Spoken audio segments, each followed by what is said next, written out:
Knowledge is power, and this is powerful stuff. Wellness Education Cannabis Advocates of Nevada present the WECAN 702 Nevada Cannabis News Hour with the WECAN radio team. For the next 60 minutes, we'll take an in-depth look at the cannabis reform revolution sweeping the nation. Now, let's fire up the news hour. Here is the WECAN radio team. Welcome to the Nevada Cannabis News Hour, coming to you live from the Waywalker Studios at Vegas All Net Radio. How y'all doing out there today?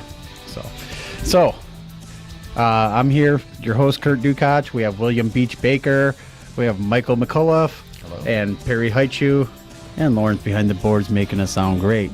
So, suspects. Yeah, so, boy, it's been a fun week. First, we had our fundraiser this last Saturday. It was great. We had a lot of new faces there. Welcome to the show. Welcome to our group, and welcome all of you. I mean, there was a really good turnout this Saturday for our potluck. Yeah. And I was talking to a lot of the new faces that I've seen there, and most of them seem to get our information from the dispensaries here in Las Vegas. Yeah, isn't that great? Yeah. And that was St. Patrick's Day, a green holiday for green people. Mm-hmm. And we had a lot of green food and a lot of wonderful food and libations, an all-patient event. We've had to go to patient events because our group is growing bigger and bigger, and we're getting more and more patients. So we do have public events and we have patient events. Mm-hmm. So join WECAN. And I think it's important to have those patient events, because one of the problems that the implementation of this law had in the first 13, 14 years was by forcing patients not to be in a social environment of going to a dispensary, a pharmacy to get their meds, by forcing them to grow their own. And of course, even if they did, they were in legal jeopardy. It really had an isolating effect on a community. And if anything's worse than suffering from an illness, a chronic illness, it's suffering in isolation. Mm-hmm. And so it's great that WECAN is bringing these people together and is able to foster more of a sense of community, which makes us stronger. Right. Yep. And a lot of these people come to this are finding new friends, friends that they can rely on when they need, friends that they don't have to be afraid. They don't have to hide in the closet, that I'm a medical marijuana patient to these people. Like a lot of them, they're afraid to come out and let a majority of people know that. These people, they feel safe with, because they're fellow patients. So it really... There's a lot of people who still struggle with that because of family issues or job issues or whatever it may be, personal battles with their church maybe, or whatever it may be. There's a lot of people who are, I want to say, closet cannabis consumers who are hiding just terrified. In the cannabis closet. Hiding in the cannabis closet, to put it in that kind of terminology. And they're just absolutely terrified to tell the people they're close to about they don't want to be perceived as it being a habit. Right. So I don't think they really want to let that out. Even though a diabetic could have an insulin habit, or a cardiac patient could have a digitalis habit, if we put it that way.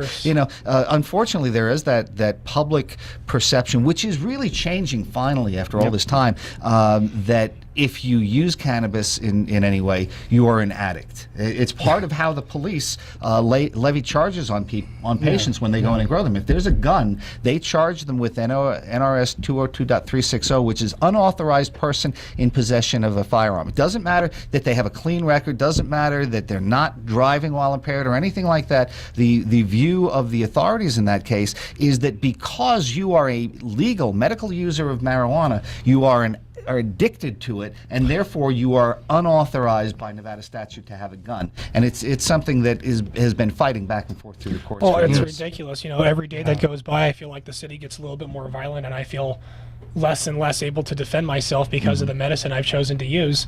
And with what happened, unfortunately, in Belgium, God rest those people's poor souls, they have the inability to defend themselves, and my right to defend myself has been taken away purely because of the medicine I take. And it's ridiculous. I would like to have that right restored, because right now it leaves me the only option of open carrying. Right. And open carrying is scary, and a lot of places won't let me in the building with it. And I just don't really appreciate putting myself out there like that. I'm not a law enforcement officer. I don't like packing openly. I like to just kind of silently, quietly being able to defend myself. I don't want to hang with, my dick hanging out of my pants. In the rare event that it were necessary. Of course, and you just want to be, and that's why you have insurance. Well, in the rare event that you have an well, accident. of course, or a fire extinguisher. There's all kinds of preventative steps that you take in your home to try to defend yourself. And I don't want to get off on too much of a tangent, but still, it's just like, there are so many nitpicky issues surrounding this, and the marijuana industry has opened so many doors where it used to shut so many doors, but still we work through these individual problems. Yeah, and the problem in this specific case, especially when you're dealing with patients, is that for years now, the federal government has placed a very strong focus on gun crimes and and any sort of pharmaceutical or any sort of drug together with guns is a really bad thing and adds a 5-year enhancement to any sentence that someone would serve on a federal term. And there's mandatory sentencing involved with some of these cases, I'm sure, which kind of takes away from the judge and jury's ability to kind of distinguish individual cases. They're just kind of have their hand forced, unfortunately, by policies that were put into place well before these became an issue. That's interesting that you bring up guns and marijuana. Sort of leads into our first story of our local celebrity favorite friend, Chum Lee, who got into a little trouble because of marijuana. He said Pawn Star celebrity Austin Lee Russell, better known as Chum Lee, remains under the microscope following his arrest last week in Southwest Las Vegas home. Chum Lee had got into some trouble, I guess, with a young lady, and police decided to issue a warrant and went to his house, and they searched his house. They opened his vault. I don't know why they would do that, but they opened his vault, and they found 4 ounces of marijuana. And, of course, he had told them before they did that he smoked a lot of pot, And they found some guns. And, of course, now he's a big bad boy, And it cost him a $62,000 bail, so he's out on bail. And we wish you luck, Chum Lee, because we feel as patients, maybe you ought to think about being a patient, because usually a chronic patient smokes about 4 months of bud a month, so you must have some aches and pains, buddy. And I think WECAN can help you. So, Chum Lee, gee whiz, get rid of the guns, man, if you're going to smoke pot. Yeah, he had a lot of stuff going on there. And Chum Lee, we would appreciate you giving us a call. We want you to be on our show, and we want you to come and talk to. I think that guy's got a lot of. Vegas he's got a lot live. of demons, some issues he's got to deal with. But we still love you. I can say in general, I don't have a whole lot of use for reality stars, people who are just like us, but just happen to be in a right place and all of a sudden this instant celebrity. But in that very essence, people who happen to be just like us, but are in that public spotlight, what has happened to him is no different than what has happened to thousands of other people in Nevada and hundreds of thousands across the country every year. And Chum Lee, what a great spokesman you could be for Nevada and America. Get a hold of us. WECAN702.org. Thank you. And a couple other things on the local end. We've had some changes in our card program in the last week. At long last. I want to know about that. Making things a little bit easier for our patients. You think so? Yeah, well. Easier for certain patients, because now you can get your application for your medical marijuana card online. So you don't have to mail in the $25 and wait the 7 to 14 days till you actually get the application to take it to a doctor. But you do have to photocopy the back of your driver's license with that barcode, that barcodey looking thing they have, and you have to email that to them, and then they can send you a packet from that. So it makes it easier for most of us, but we do have some patients out there that don't have computers and that don't have scanners and that don't have printers. I mean, I run into it daily. I have to mail applications out to a lot of these patients because they're not in the greatest financial things. But it does make it easier for a majority of us. So it is a step forward. So congratulations, state. We're very happy you're trying to make this easier for us. So, and one other change they made was the approval letter that you received from Carson City itself after you've been approved, and it says take this down to the DMV to go get your license made. And when you go to the DMV, they give you a temporary ID, and then it takes 7 to 10 days for them to mail your actual ID. That letter that they mail you, that approval letter, is now good for 60 days from the day it was sent. So you have 2 months now to actually get down into the DMV instead of before it was just, what, 7 or 10 days they gave us? Right. Yes. Yeah, 7 or 10 days. So it was like once you got your card, you had to hurry up and get down to the DMV or you would lose the access to your Right. medicine. Yeah. But that letter does not give you the ability to go into a dispensary and purchase medical cannabis. does now. It does It does now It's for just been 60 changed? days. Yes. Okay, because approval letter. I thought it was the card only. It No. was. It was, and you could use the approval letter for, it was either 7 or 10 days that they would allow until you got that, either that temporary card from the DMV or the actual card from the DMV. Right. Right. Now, that letter, it has the date it was mailed. It's good for 60 days from that date. So so those patients, we don't have to rush down to the DMV because a lot of us have busy schedules. We have doctor's appointments we have to get to. We have work. We have a lot of things, and for them to say, here you're approved. You have 10 days to get down to the DMV and get your card, or you lose access to your medicine. Right. Well, what's interesting about that is, as you may or may not know out there in Radio Land, is that you have to go to certain DMV offices, and only the director and the assistant director can process your card. So if you're in Pahrump, you have to drive all the way to Durango or wherever to, which is quite. You might have to take half the day off of work to do that. Sure. And the DMV here right now is quite a nightmare.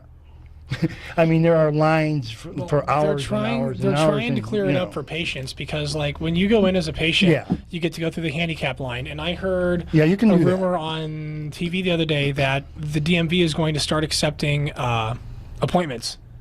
Starting very soon. Again, Right. they did tried and then this they stopped before, it. and it didn't work too good. So, because people wouldn't show up, make Yeah. the appointments and then not show up. Yeah, but you trust the post. And they weren't even Yeah, stoners. yeah, they're not medical patients. So that's just everybody looking to drive.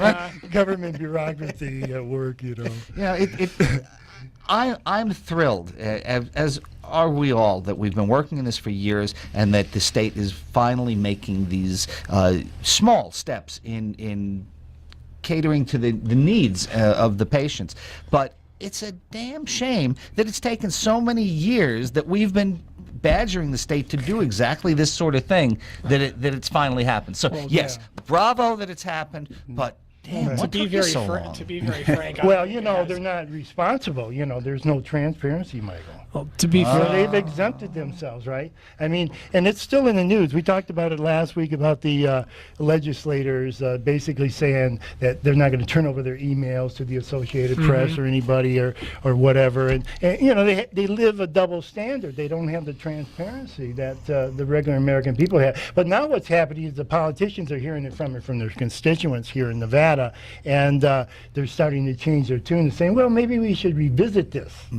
Right? What do you got to say, Michael? Well, you handed me this story just a few minutes before we went on, and I got righteously outraged about it because, no, we shouldn't be hiding these things from the public. Yet, I do see that there is an opposing viewpoint in that quite often, if someone is writing a private citizen is writing an email or a letter to a public official to request help, they will divulge personal details, very, things that they might not want to share with the community, but they're trying to get help because they're desperate. And so I don't think that it necessarily serves the best public interest for all of those emails to become in the public domain. I disagree with you because here's how it really works in the real world. 51 years in politics, I can tell you that what they do is if you get a government report that has certain things they don't want you to tell you, they black it out. They redact it. Yeah. I mean, it's that simple. And they would do the same thing, obviously. Personal emails are a whole different thing when a constituent is writing about their cancer or whatever.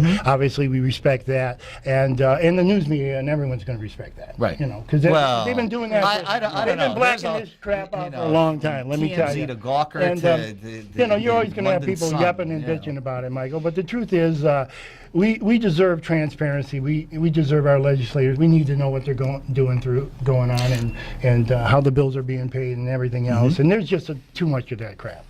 I agree that we want transparency, yet at the same time, we shouldn't make it easy for very personal people to have those personal stories. Well, we're not going to. We're going to find ways of protecting if you redact things, then there are people going to say out there, well, why have you redacted these names? We have a right to know this, and where do you draw the line? And the problem is, this is hardly a black and white issue, and it is more gray than in 80 years of prohibition, we've learned one thing.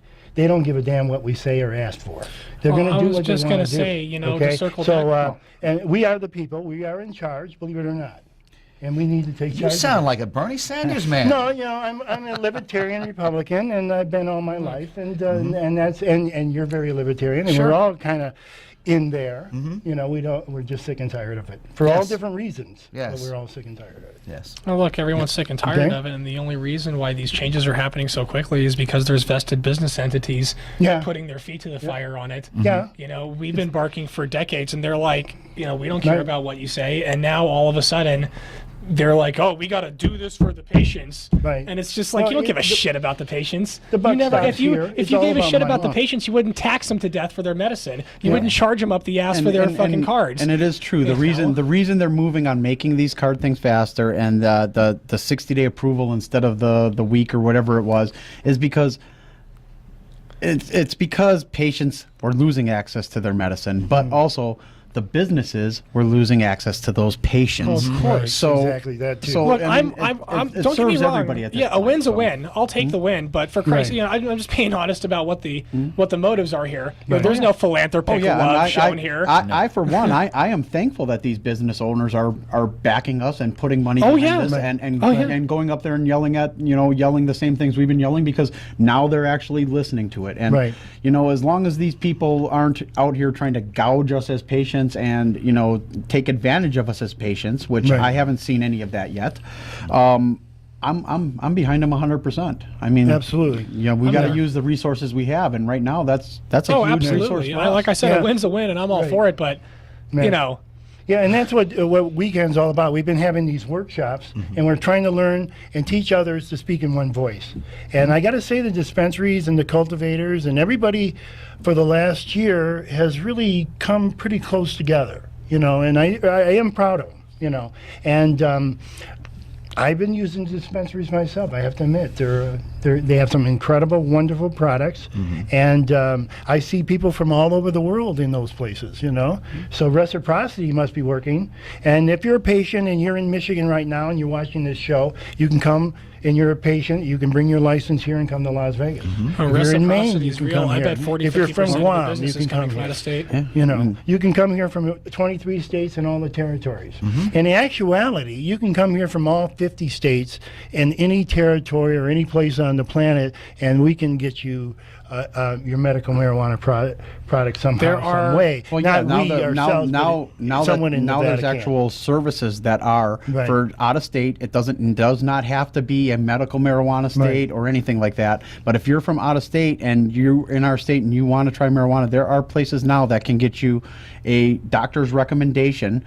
And that is good in our dispensaries, as long with as your out-of-state license or U.S. passport. Yeah, and so I don't know that we can actually say that foreign nationals would be able to take advantage of this, because I understand it's a U.S. passport. Okay, for example, in California, you don't have to be a resident to be a patient. If, say, for instance, you had a California medical marijuana license, you could be from Bangladesh, you're sick, you need this medicine, the doctor writes you a script. That script is good in California. You come across the border into beautiful suburban LA, Las Vegas, Nevada. Because you've already got your California recommendation. And guess what? Sounds possible. Reciprocity. Yeah, we don't care that you're from Bangladesh. And you can get your medicine here at our dispensaries. And it's the highest quality medicine, better than Colorado's, I'm sorry, because it's safer. It's just a lot more natural. There's a lot less chemicals.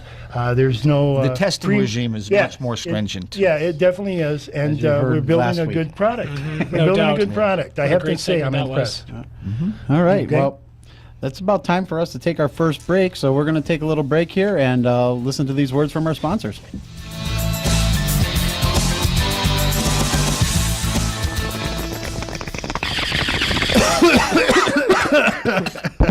Whoa.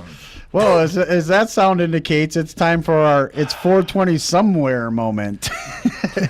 So, because it would be 4:20 on the Mountain Time Zone, correct? No doubt, in Colorado. In Colorado, and that. So today, for those of you new listeners out there, we usually come back at around 4:20 and we honor somebody in the movement.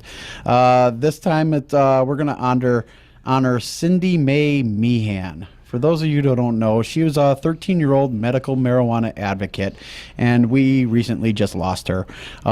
She's originally from Connecticut, and they moved. Her and her parents moved to Maine to get access to medical marijuana to treat a rare form of epilepsy. So, her funeral last Thursday was followed by a Native American burial at Fort Shantuk Burial Ground on Mohican property. Connecticut doesn't allow pediatric medical marijuana use, so her mother moved her to Maine to get access to medical marijuana to treat the girl's frequent seizures. She and her family became medical marijuana advocates. Family friend Brian Burton, an advocate from Maine Children for Cannabis Therapy, says her plight opened so many eyes. So this is a tragic end to another one of these stories where parents want access to this medicine and their state won't allow them, and they end up uprooting their lives, their friends' lives, because it's not easy when a friend moves away and a family member moves away, and when they're doing it for medical reasons, it makes it that much harder. Absolutely. These I'm sure she could have benefited from her immediate family being closer to her than having to move to Maine. Absolutely. So so Cindy Mae, thank you for what you did, right? And hopefully we don't have any more stories like this, right? So very, very sad. Yep. So, anywho, how about some fun stuff? Okay, what's going on in sports? I mean, there's all kinds of cool shit happening in the NBA and the NFL right now, and we just had a NFL player donate $10,000 to medical marijuana research, and he's also looking for other players and the NFL themselves to come out and donate in matches funds. Yeah. Wow. So who is he? Yeah. Okay. Well, traumatic brain injury is very real, and it's something that the NFL and before that the AFL as well tried to downplay and tried to say was just, it's all in your head. Well, it literally was, but not in the way that they were saying. Right. And you can see across sports, from football to boxing and a number of others that have this problem, and it's something that does need to be addressed. And the only reason that it is being addressed now is because people, from the players to their fans to their families, have just said, enough is enough. We have to address these issues, and in every aspect of medicine, we are seeing this old cannabis stoner prohibition mindset evolving and moving forward on science, and it's about damn time. Yeah. The player was Eugene Monroe from the Baltimore Ravens. Okay. Right. So, Yeah. Well, good going, Eugene. Thank you. Right. It takes a lot of guts to put yourself out there like that, knowing damn well that the league does not approve of, marijuana use and things like that. He's obviously telling them, hey, I'm a supporter of this, and I'm calling you out in public. Right. I can be sure. I mean, whether he smokes or not, maybe he doesn't, and he's just a supporter. But he's also potentially, depending on his recreational habits, putting his multi-million-dollar career. Right. Here, you look what happened to Michael Phelps' endorsements a few years ago when a photo came out of him ripping a bong. Ricky Williams from the Miami Dolphins was one of the best running backs there ever was, and he just got so fed up of. He just I want to smoke weed in the off season, and they're like, no, you're a doper, you can't do that, and he's just like, I'll just retire, the hell with it. So he finally just gave up the thing that he was, the man who was better at something than I'll most likely ever be in my entire life at anything, had to give up what he is best at because a group of people who most likely don't even play football decided that he wasn't allowed to because of his medicinal and recreational choices. Because they said cannabis is a performance-enhancing drug. Whatever the hell they say. You know? It's just a nonsense. And I could point to, there was a guy in the Olympics, a snowboarder, who got his gold medal taken away a couple decades ago because of it. A guy who won the Iditarod a while back, they tried to take it away from him, and he was just like, well, that means I just beat all of you and I was a stone, so, Yeah, I kind of yours. see the NFL and the veterans kind of in a similar situation with PTSD because they're about to lose a lot of good people and maybe get sued and who knows what else. I mean, and they've got to take this serious. Well, there was a kind of scary statement that was made by former women's bantamweight UFC champion Ronda Rousey was giving an interview. One of her fights got moved from Las Vegas to Australia at the last minute because of like a scheduling conflict. The MGM needed their something happened. But anyway, Australia was happy to take the gig, and they were asking her, they're like, well, you've been training in Vegas this whole time. How do you feel about it being in Australia on such short notice? And she's like, oh, well, to hell with Vegas. I don't even like to fight there. And they're like, well, what do you mean? Everyone fights in Vegas. They're like, the UFC tells us where to fight. If the fighters had their choice, they would not fight in Vegas because of the overly aggressive tactics of the Nevada State Athletic Commission. And there are a couple of other high-profile UFC athletes who have followed or echoed that concern. And my fear is that if they don't lax up eventually, there's going to be a lot of the top-tier talent that will openly not want to fight here. And that's bad for business. And I don't care what people say, they're here to protect fighters, this, that, and the other. The job of those people is to ensure that this town continues to do good business. Wow. And if they can't do that, then we need to find people who know how to do business in this town. And if they're scaring our top talent away, you got to go.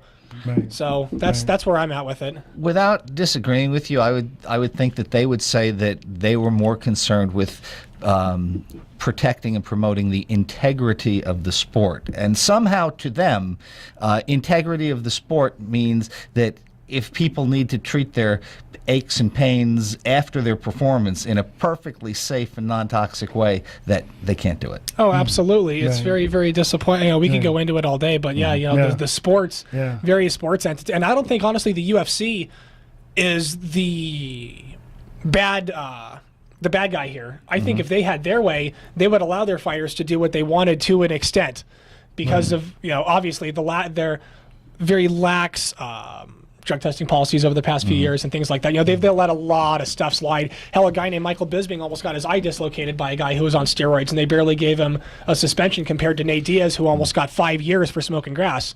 Yeah. So, these are the issues that are coming up in the sport. So it's not only sports. You're mentioning steroids. There is plenty of anecdotal evidence that law enforcement agencies across the country are dealing with this problem themselves, where you have police officers or other law enforcement agents who are using steroids themselves. Oh, absolutely, with no repercussions whatsoever, regardless of the fact that it causes, aggression and things like that. It's kind of like, I heard someone put it to me this way. I had someone ask me, they say, how do you know if someone's on steroids? And I say, well, it's kind of like if someone's on hard drugs. If you look at them and you think that they probably are, there's a good chance that they probably are. And it's really almost as simple as that. I was reading an article on the Fox 5 website today, though of course you don't know, but people assume and we all judge. So, and if someone's that vascular, it's not natural. But anyway, I was reading the or they grow that much in such a short time. I was reading a Fox 5 article about Toronto Mayor Rob Ford, who was caught smoking crack on video and things like that, and he passed away today or yesterday. Yes. And my comment was, we should have hair follicle drug tests for all elected officials. Yeah. If we have to get drug tested for a job at wherever the hell, the people who are representing us should be clear of mind also. Does that include piss tests and things like that? No, hair follicle, baby, just like us. Just hair. Oh yeah, hair follicle all the way down to the root. Right. Let's see what these. Well, what certainly these many of these legislators that you're talking about have across the country in different jurisdictions passed legislation saying that anyone who's going to be on public assistance, welfare, food stamps, or whatever has to take drug tests. What about them? And the thing is that the people who have actually tested positive for drugs, who are on financial assistance, was so low as to not make it remotely worth the expenditure of public monies to go out and chasing after these people. Of course. Right. Yeah. It's kind of like Waste voter of fraud money. laws, Right. where the actual case of me going to a voting station and voting, and then going to another one and pretending to be somebody else, it's insane. It just does not happen. Well, Kurt, what does the CDC think about I don't this? know. Well, I worked against Acorn in the in the McCain-Palin election, and those people were all straight convicted felons, bullying people into registering Democrat. They ended up going to prison for it. They were illegally registering people on a daily basis. It was caught on camera. Voter fraud happens all the time. Yeah. Absolutely. And, I saw a list of things where it's not racist to have an ID that you needed, including applying for welfare, getting Social Security, applying for Section 8 housing, or this or that, entering a casino, or buying alcohol, or buying cigarettes, or this or that or the other. But the only thing where it's racist to have an ID is when you have to have an ID to vote, to make sure that people who should be voting and shouldn't be voting are actually voting. So that's crazy to me, but that's just another. I would respectfully suggest that in defense of those convicted felons that you spoke about, the reason we have so many of them is because we have so many insane laws on the books, especially on a federal level, where to the point where the average citizen 2 or 3 times a day is committing a federal felony of some sort or another. Absolutely. And so, one reason that perhaps Acorn may have had so many convicted felons is because we have so damn many of them in the country, and they have so few options for employment. And so, if you have a group like that who is willing to say you've paid your debt to society and move along, and we'll give you an opportunity to rejoin with a job, that shouldn't be twisted into a bad thing just on itself. The other things that you're talking about could easily take up more than the whole program. It was all good until they registered Tony Romo as a Democrat to vote in Las Vegas, Nevada, and the rest of the Dallas Cowboys, along with a bunch of other people, which is on the Review Journal if you want to Google it and all that. But still, it's just like, we do need to unwind some of these draconian drug possession laws so that we don't have the revolving door and it's not things just like that. and it's not just drug possession. It's across the whole federal panoply of laws. I mean, you can go in. I mean, there's this whole Clive and Bundy thing working out in whatever direction, and that's just representative to show that this intrusion is more than just medical cannabis, or more than just drug use in general. Sure. It's endemic across our legislative code. Yeah. Well, we had some big news coming out of the CDC this week too. The Centers for Disease Control. They published their guideline for prescribing opioids for chronic pain in the United States for 2016. And as we all know, a lot of the people who use medical cannabis are on it for chronic pain. Right. I mean, it's and a lot of them are former opiate patients. former, or some of them are still using it, but Right. they're using Depending on the using cannabis less. to Right. wean them off, or to supplement some of the opiates they're taking, so they don't Right. have to take as many of these opiates. Right. So, but on March 18th, it was a statement of discouragement of urine testing for THC, the psychoactive component of marijuana, and a warning against terminating treatment of patients for having positive results on urine drug tests. Warning against terminating treatment to whom? Are we talking about to the VA or This is the To people using opiates for chronic pain overall. This is This is the Center doctors. for Disease Control. Center The for federal what does this government actually mean? Is making a recommendation to do this. Okay, it's not Is a there law. any legal it's just a authority behind that, or recommendation. is it just a memo? This is a federal memo. It's a federal memo, and it is a guideline that they would hope that all doctors and physicians. And generally would- speaking, It's a then guideline. So legal authority? No. generally No. speaking, it goes up the line. Yeah. So they advise physicians involved in opioid therapies to continue using urine testing to identify prescribed substances and undisclosed use. The document itself advises a cautious approach to urine testing from both a reliability and a financial standpoint. They did some studies on this, and they found that 21% of positive tests for marijuana produced a false positive report. The test was also wrong 21% of the time when marijuana was not detected in urine samples. So if you tested positive, there was a 21% chance it was wrong. So and one if you in tested 5. negative, there was Yeah. a 21% chance Yeah. it was wrong. Yeah, 1 in 5 people. My goodness gracious. And these are the Jeepers, standards we hold That people's means that careers one and of lives by. us right Yeah, here at this board are screwed. going to be screwed. Michael, you're going to jail. Yes, okay. One of us 5 people. Oh, man. So these are the standards. I mean, they were Yeah. taking these tests, and they were taking people who were using cannabis to try to maybe get off of the opioids and kicking them off the opioids, and then they were probably kicking people off the opioids who didn't even try it. Is what this means. Yeah. I It mean, happens all the time. Yeah. And I personally ran into that in the years that I was helping patients in this state, that I ran across a number of people who were former opioid users who were using cannabis to wean them off of that process and to Right. prevent them from Right. doing it. So it is clearly a case of lesser harm, of a non-toxic substance versus opioids, which, if you take a pill too many, or if you happen to have a couple of drinks and you pop a couple of these, Well, it can yeah. absolutely be lethal. I just seen an ad for the Great American Smokeout. I don't smoke cigarettes, okay? I quit with laser 10 years ago, 20 minutes. I haven't smoked in 10 years. But I have to tell you that medical marijuana, cannabis, also helps you quit smoking cigarettes. I've heard that before. From lots And of people. I know that. I know that to helps be you a stop fact. drinking alcohol. And it's certainly a lot better for you. So the Great American Smokeout, you can smoke up 420 medical marijuana if you want, if you feel that you really need to have something to suck on.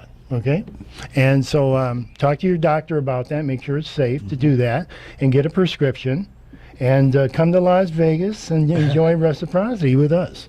All right. Yep. But speaking of people in the news and interesting, in Nevada, this one might interest you, Michael. I kind of like this one. He's running as a libertarian. Brothel owner Dennis Hoff is going to run for an assembly seat. That's our state House of Representatives here in Nevada, for those who live in Linda. Brothel owner Dennis Hoff filed to run as a libertarian in rural Nevada Assembly District. The Nevada Secretary of State says the star of the HBO series Cat House filed paperwork Friday More in reality Carson City to stars. run for the Assembly District 36. It's held by a Republican, James Oscar Guerin, and he's been there a long time. You may remember that the Dennis's, some of his employees, the young ladies there, they had a Hookers for Hillary campaign going on, and now Dennis is going to run for the legislature, and I don't know if that's good luck or whatever, how he feels about medical marijuana, but Dennis... Well, I was going to ask, how you're does welcome this to come on the story show. how does this story relate to anything to do with medical marijuana? Well, or you know, cannabis in he's always general? been a pretty liberal guy, and I'm just thinking, well, he's in Nye County, Right. and we just opened a new dispensary there last weekend, and Nye County is very pro marijuana. And Dennis, I'd like to hear what you got to say about that, and I think a lot of people Maybe would be interested. we should reach out to him and see what his stance is on Yeah, it. I mean, he really. seems like a pretty liberal guy. I mean, he runs a. Well, of course. I would Michael, assume you're he's our what he does political for a living. director, and I think that'd be a good assignment for I you, was just buddy. going to say the laws in the state prohibit consumption of cannabis in any MME facility, but in a private facility, like would be at one of those bunny ranches or chicken ranches, I'm sure he could offer a patient-friendly package. Well, I don't know about that, because if you remember, I can't remember the football stars that recently got into trouble and passed out in one of his Lamar brothels a few yeah, weeks but ago. that wasn't about And he was smoking pot. Yeah, but Well, there were That was other one of the drugs big issues involved. that they. among, That was many- the big Yeah, issue. the they pot said. didn't cause We him to knew go it into a wasn't his coma for a problem. month. Right. We knew he had other medical problems because marijuana doesn't do those things to you. But nonetheless, obviously it was allowed, or somebody allowed Yes. it there. Yes. Well, if you're So paying that's why I think $5,000 he a may night, be you get to sympathetic. do what you living in want. Nye County. Well, I would assume once you go, maybe not in the front lounge areas that they have, but Yeah. once you go into that room, isn't a that private that would be a area. private room, and the Right. law says that you can consume as a patient as long as it's out of public sight. Yeah, exactly. And that's what I'm thinking in a private place like that. Dennis, get a hold of us. I'd like to hear from you. And Mike, if you want to interview him, you're more than welcome. Oh, good. I'm glad love you're to not have him on sending the me show. off on a research assignment here. Yeah, see how we do it, folks. We just get him on the spot and we make him do the job. Okay, where's the budget on this? All righty. Well, what's this charge on my card? I think it's about time for our second break. All right. And we'll Stay come with back us and with we'll that. be right back.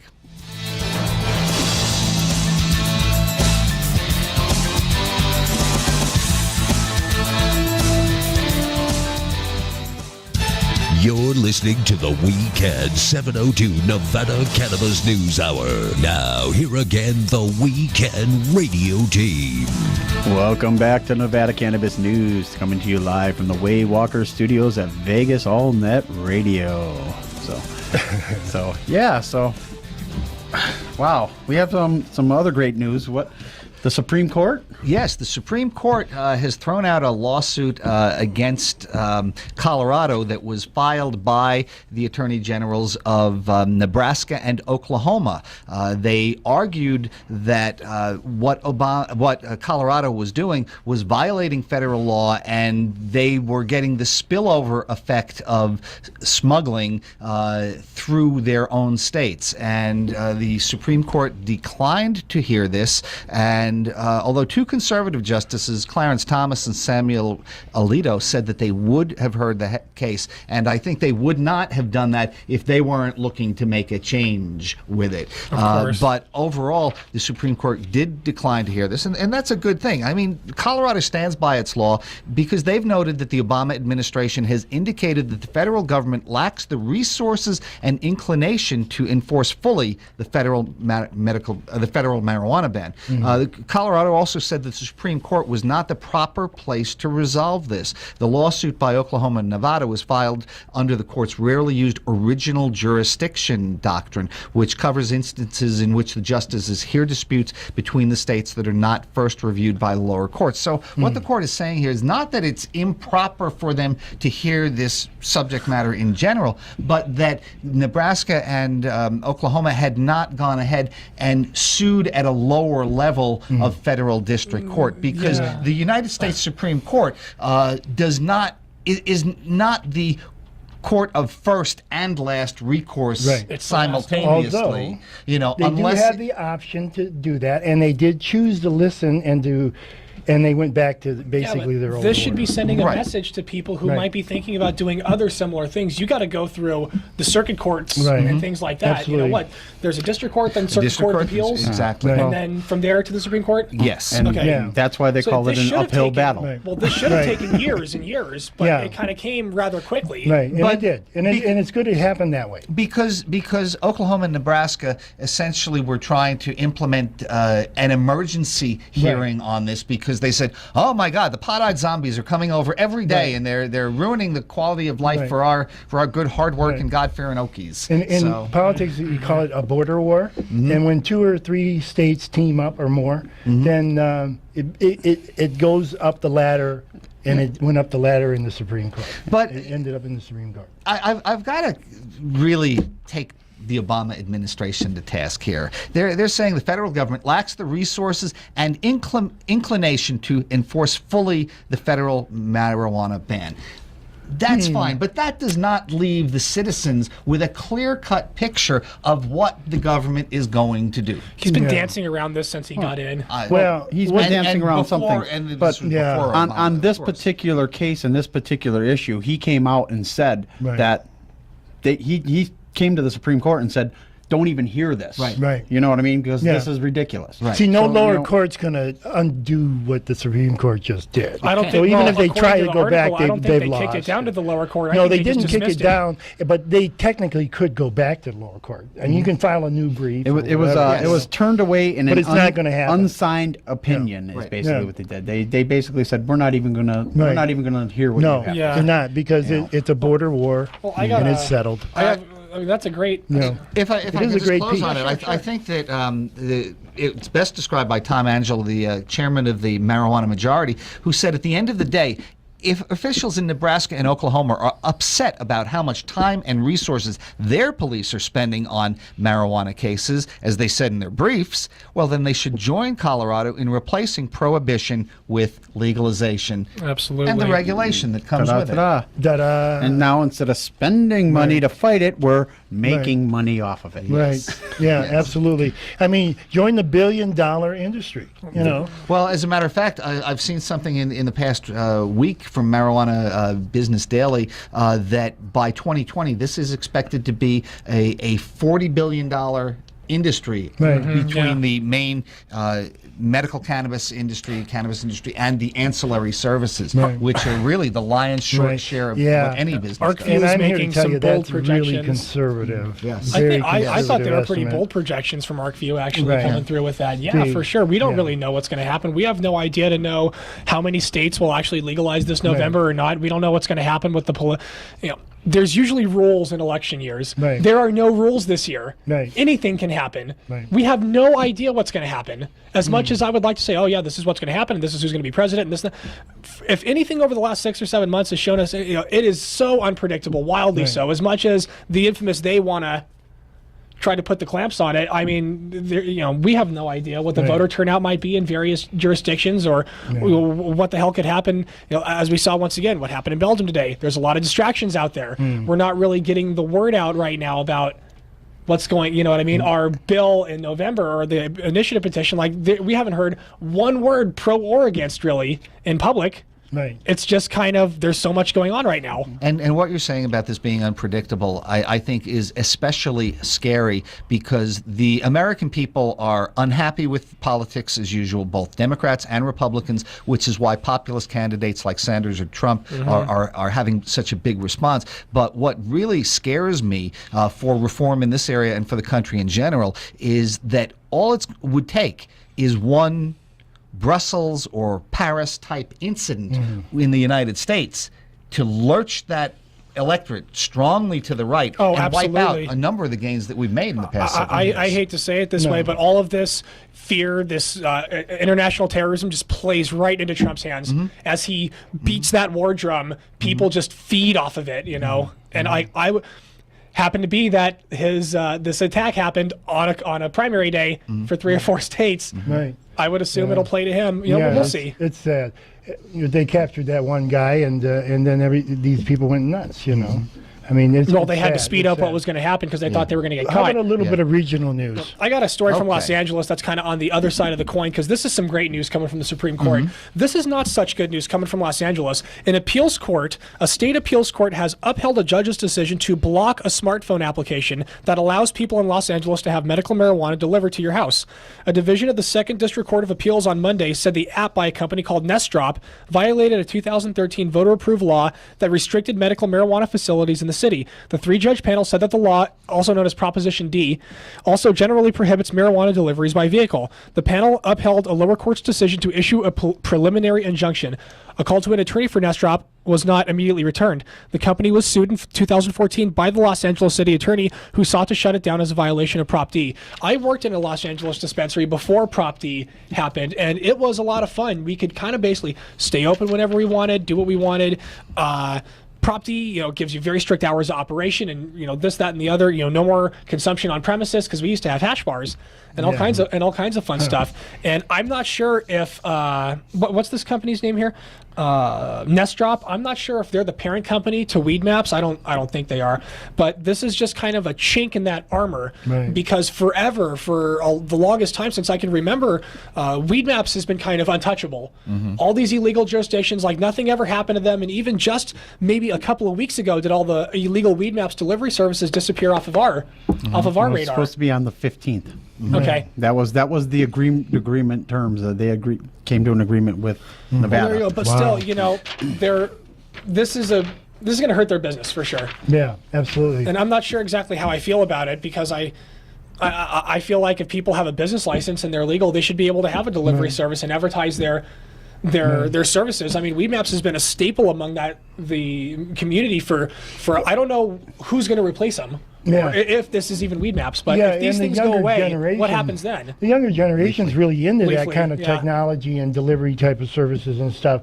Oh, and these businesses, a lot of them are not allowed to put up billboards or advertising or have commercials or neon signs and all kinds of things. So how do they get a hold of their customers? Electronically. But that's not really what And that's the heart of part this of it. case is about, Right. because the appeals court upheld an injunction against the pot delivery app. That Right. means it's not the people who are actually selling cannabis or delivering it. This is someone who is enabling that. And I'm sure the court's argument is that you are enabling a federally illegal activity. But the other side of that is the First Amendment. When you're providing knowledge, you're providing resource, and you may be taking commercial money in order to do it, but you're not actually transferring that product. So I think that this is going to have a First Amendment challenge. Well, Do you think this could go to a higher court, like the Ninth absolutely. Circuit Court of Appeals or Sure. something like that in San Francisco, and Sure, see where sure. it goes from there?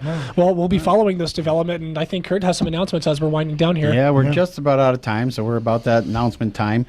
First off, make sure you check out our sponsors, the people who make this show possible. Essence Vegas, Nevada Pure, Sahara Wellness. Check them out. Great medicine, great prices, and, helping us bring this news to you. So, Right.